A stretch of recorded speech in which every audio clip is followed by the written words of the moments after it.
La guerra rusa en Ucrania lleva ya más de 2 meses. Pero ¿qué significa esto para la seguridad, la economía y la unidad de la UE? Para discutir esto, me acompaña el primer ministro de Polonia, Mateusz Morawiecki. Primer ministro, muchas gracias por estar con nosotros. Quiero empezar con una pregunta sobre la Conferencia Internacional de Donantes para Ucrania. Antes de la misma, el presidente del Consejo de la UE dijo que este debería ser el primer paso para un plan Marshall para Ucrania. ¿Justifica el resultado esta afirmación? En primer lugar, gracias por recibirme. Y en segundo, sí. La conferencia de donantes ha sido un gran éxito. Primero, permítame expresar mi gratitud a la presidenta de la Comisión Europea, al presidente del Consejo Europeo y también al señor Šmyhal, primer ministro de Ucrania.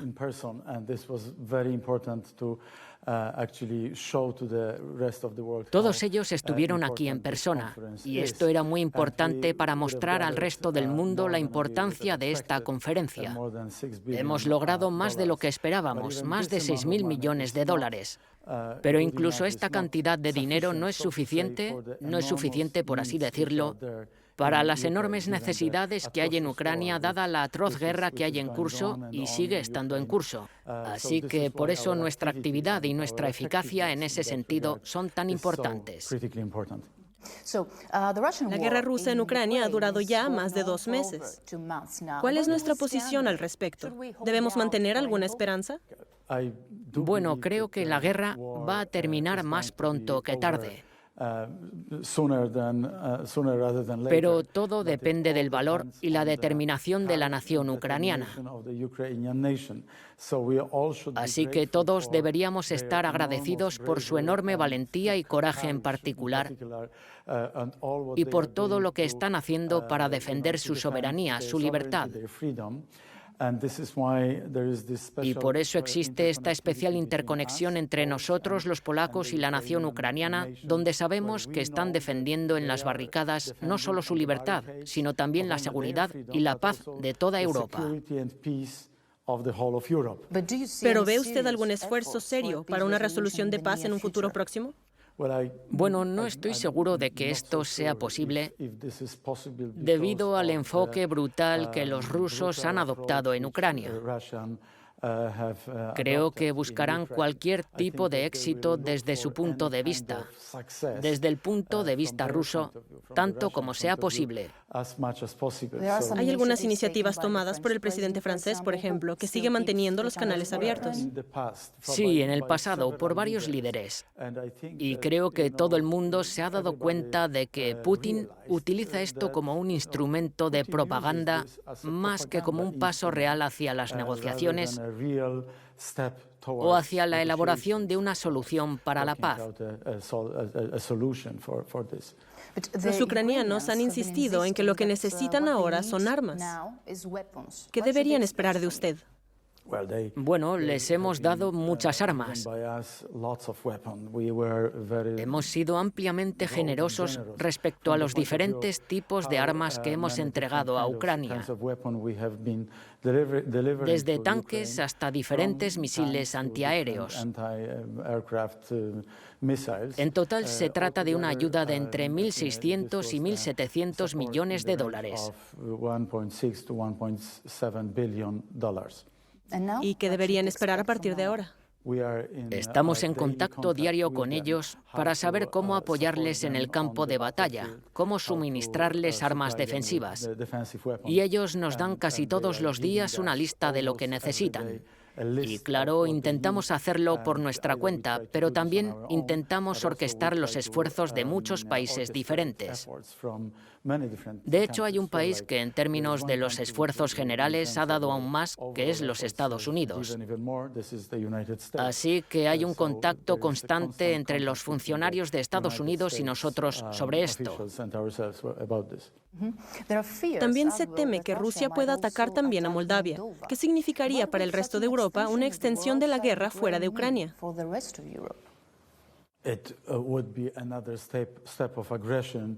Sería un paso más, un paso de agresión. Pero no podemos excluirlo porque buscan una victoria fácil. Y dado que tienen tantas dificultades en Ucrania, podrían estar buscando otro tipo de fenómeno de desviación para que puedan demostrar a su propio pueblo, a los rusos, que tuvieron éxito en Moldavia y Transnistria y que están en el poder. Pero están completamente orientados, quiero decir, la sociedad rusa, completamente dirigida por la propaganda inyectada por Putin y su banda, y esta gente. ¿Pero qué significaría esto para el resto de Europa? Significaría, por supuesto, aún menos seguridad, aún más incertidumbre a nuestro alrededor, porque claramente las tropas rusas estarían aún más cerca del resto de Europa. Estarían en la frontera con Rumanía. Eso es lo primero. Pero sabemos que si los rusos, las tropas rusas, ponen el pie en un lugar, es muy difícil deshacerse de ellas. ¿Puede descartar una guerra extensa también más allá de las fronteras? Bueno, yo creo que no ocurrirá. Solamente creo que se lo pensará 2 y 3 veces antes de dar pasos más agresivos. Pero nadie lo sabe, porque esto está en la cabeza de los dirigentes del Kremlin. ¿Hasta qué punto usted y los aliados se toman en serio las amenazas nucleares de Rusia? Creemos y creo que se trata de amenazas y, en realidad, de amenazas que muestran su debilidad porque habían esperado una victoria muy rápida sobre las tropas ucranianas. Esto no ha sucedido. Y desde entonces se están amenazando. Amenazando con atacar a Kiev una vez más. Amenazando con usar soldados bielorrusos o amenazando con un arma nuclear. Esto es un signo de su debilidad. Sin embargo, tenemos que ser conscientes de su doctrina y su brutalidad. Y por eso tenemos que contrarrestarlo con todo.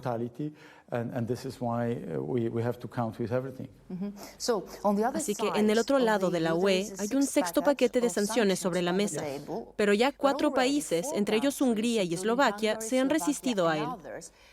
¿Significa esto que la UE ha llegado a sus límites en materia de sanciones? Francamente, hay diferentes países en diferentes posiciones en términos de dependencia del petróleo y el gas. Y lo entendemos. Incluso si a nosotros nos cortaran el gas ruso por ellos, por los rusos, porque no queríamos pagar en rublos. Pero ya hemos pensado en esto durante los últimos 2 años. Y pudimos construir un gasoducto hacia Noruega y ampliar nuestra terminal de GNL. Y podemos arreglárnoslas sin el gas ruso. En cuanto a los demás países, incluida Alemania, que depende sobre todo del gas ruso y de la dependencia de nuestros vecinos del sur del petróleo ruso. Pero acabamos de ver por primera vez desde el comienzo de la guerra una grieta de unidad ahí. Desgraciadamente no es la primera vez desde el comienzo de la guerra. Porque en las negociaciones anteriores, en los paquetes anteriores, en los conjuntos de sanciones, hubo grandes disputas en el Consejo Europeo. Yo fui testigo de ellas, siempre abogando por las sanciones más duras. Así que sé de lo que hablo. Y no es que debamos buscar ahora algún tipo de chivo expiatorio y señalar a tal o cual país, porque sé que había países mucho más grandes que intentaban parar, desacelerar, posponer, postergar. Así que también quiero buscar la unidad. Así que usted se encuentra entre los partidarios de la línea dura cuando se trata de un embargo energético total. Correcto. Pero ya vemos que la inflación está alcanzando precios récord, lo que lleva a un aumento de los precios de los alimentos, de la energía, etc. Y los gobiernos están luchando para apoyar a los consumidores. ¿Hasta dónde está dispuesta a llegar la UE? Hay consecuencias. ¿Cuáles son las consecuencias para los ciudadanos de la UE? ¿Para qué deben estar preparados? Por supuesto, los ciudadanos de toda Europa están también siendo atacados por Putin, porque Putin creó esta inflación. Rusia creó esta inflación en primer lugar. Han creado el entorno en el que suben los precios del gas y del petróleo. Por lo tanto, tenemos que indicar las causas fundamentales de esto. Eso es lo primero. En segundo lugar, hemos preparado paquetes. Y el alcance de esos paquetes y el calendario de los mismos está aún por decidirse. Y al mismo tiempo hacemos todo lo posible para invertir en energía verde, para invertir en ahorro de energía, para depender cada vez menos de esos combustibles fósiles de Rusia o de donde sea. Pero ¿está seguro de que estas sanciones debilitarán tanto a Putin como a la UE? Estoy seguro de que las sanciones debilitan mucho más a Putin. Dicho esto, Especialmente cuando se trata de la energía. con respecto a todo, porque todo está conectado con todo. No podemos desconectar el petróleo y el gas del resto de las sanciones. Incluimos intencionadamente el petróleo y abogamos por incluir también el gas en el próximo conjunto de sanciones, porque sabemos que a medio y largo plazo va a ser muy doloroso y costoso para los rusos, para Putin. Y esto va a detener la máquina de guerra, que ha comenzado en primer lugar. Así que sabemos que, mientras tanto, también es costoso para nuestra economía. Pero tenemos que pasar por este dolor porque hay una razón para hacerlo. Y la razón se llama guerra en Ucrania. A pesar de todo esto, Rusia siguió siendo el principal proveedor de energía para la UE durante mucho tiempo. Espero que no por más tiempo. Y su dependencia incluso ha crecido en la última década, mientras que el Kremlin, especialmente tras la anexión de Crimea en 2014, ha reorientado algunas de sus actividades económicas hacia otros mercados, principalmente en Asia. Entonces, ¿qué ha hecho Europa? ¿Qué ha hecho la UE para fallar ahí?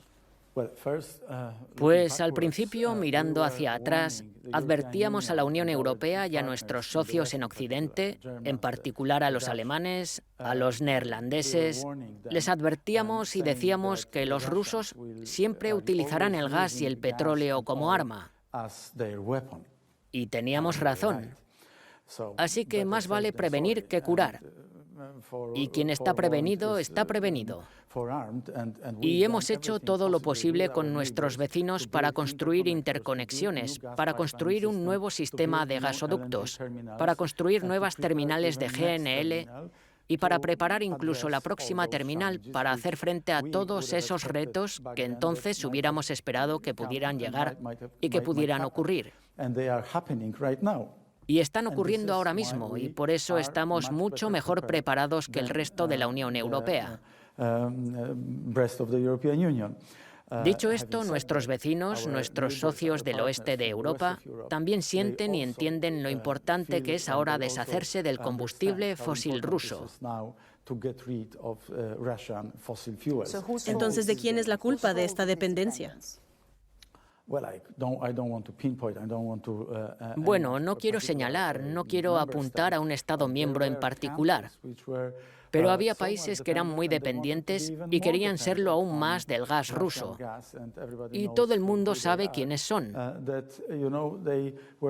Hay que decir que fueron imprudentes, se podría decir, porque no podían imaginar lo que iba a pasar con esta dependencia. Y Putin lo utilizó como herramienta de chantaje frente al resto de la Unión Europea. Y esto estuvo mal. Así que, primer ministro, en junio, la Comisión Europea dará su opinión sobre la solicitud de adhesión de Ucrania a la UE. ¿Espera usted que Ucrania se incorpore a la UE antes del final de esta década? Eso espero. Creo que es perfectamente posible. Creo que es posible debido a esta terrible guerra rusa. Hay que castigar a Rusia. Hay que confiscar la riqueza de la Federación Rusa y la riqueza de los oligarcas rusos. Vamos a aprobar la legislación adecuada muy pronto, espero, a través de nuestro Parlamento. En cuanto a Ucrania, como parte de la Unión Europea, espero que se le otorgue muy rápidamente el estatus de candidato, tal y como lo pide la Comisión Europea, y con ello se inicie el proceso de adhesión. que no durará tanto como el de Turquía u otros países. ¿Podemos esperar lo mismo para los Balcanes occidentales, especialmente para los que están en la sala de espera desde hace más de una década? Abogo por ello. Creo que si Europa quiere ser estratégicamente autónoma, quiere ser fuerte, quiere ser una superpotencia mundial, y yo quiero que la Unión Europea sea una superpotencia mundial, tenemos que integrar a los Balcanes occidentales y a Ucrania. Antes de la guerra en Ucrania, hemos visto que Polonia y Bruselas se enfrentaban por cuestiones como el Estado de Derecho y los valores europeos. ¿La guerra ha conseguido finalmente resolver estas diferencias o las ha dejado de lado por el momento y volverá a tratarlas más adelante?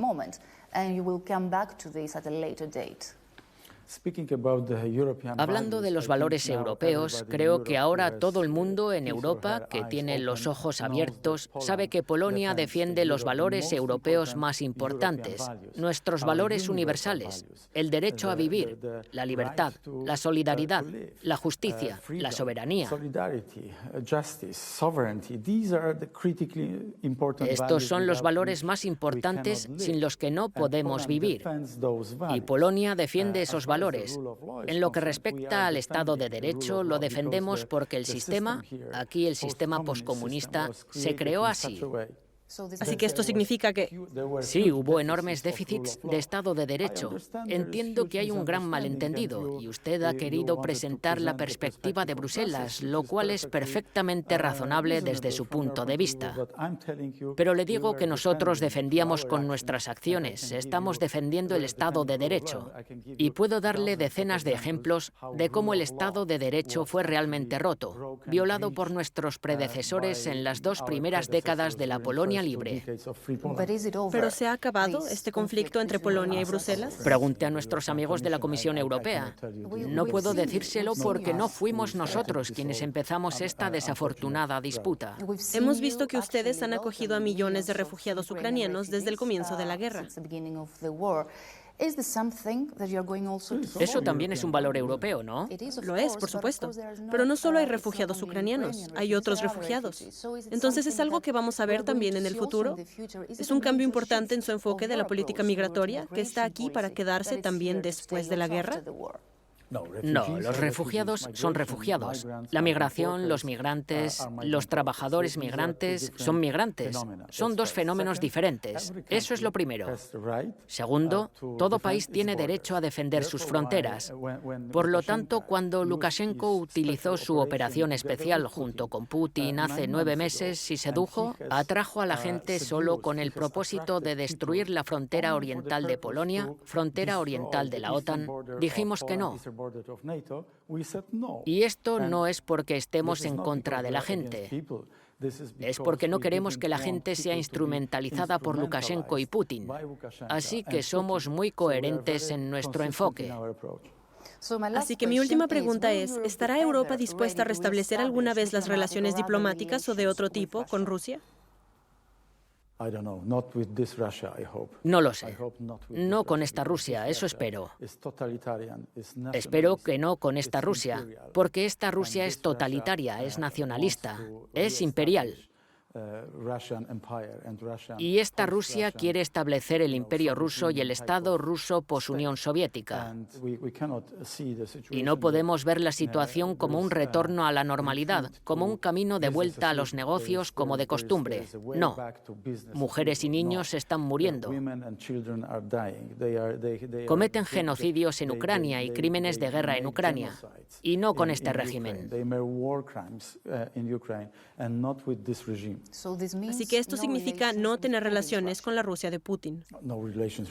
Sin relaciones con Putin. Sí, absolutamente. Porque es un criminal de guerra. Y de lo que es responsable en Ucrania simplemente va más allá de la imaginación de uno.